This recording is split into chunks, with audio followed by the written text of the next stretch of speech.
আরসালান, এই যে দেখছেন আরসালান, এটা হচ্ছে পার্ক সার্কাস কলকাতা। তো সেখানে এখন আমি এগ রোল খেতে বসেছি। এগ রোল একটা নিয়েছি, একটা ভেজ রোল নিয়েছি। এই যে দেখছেন, এই যে বসে খাওয়ার সিটিং ক্যাপাসিটি আছে, বাট সাংঘাতিক গরম, কারণ এই যে কিচেনটা ওখানে রয়েছে না, কিচেনের কারণে খুব গরম। বাপরে, ফ্যানটায় যখন হাওয়াগুলো হচ্ছে, আমি তবুও খুব একটা গরমে আসিনি, কিন্তু ফ্যানের হাওয়াগুলো না জাস্ট মনে হচ্ছে যেন, মানে গায়ে লাগলে মনে হচ্ছে না কাঁচ একটা গায়ে লাগছে, এরকম অবস্থা। সেই সাংঘাতিক গরম যেমন কলকাতায় ছিল আগে, ঠিক সেরকম লাগছে। তো খুবই গরম, কিন্তু আমার বসে খাওয়ার ইচ্ছা, কারণ এর ভিতরে অনেক সস থাকে, তো সেই কারণে সসগুলো গাড়িতে করে যাওয়ার সময় পড়ে যেতে পারে গায়ে।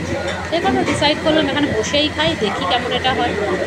তো এই ছিল। উপরেও সিটিং ক্যাপাসিটি আছে, বাট ওগুলো কি খাওয়ার জন্য জানি না, কারণ আমি জিজ্ঞাসা করেছিলাম উপরে খেতে পারবো না কি, বললো যে না, উপরে পারবেন না, নিচে পারবেন।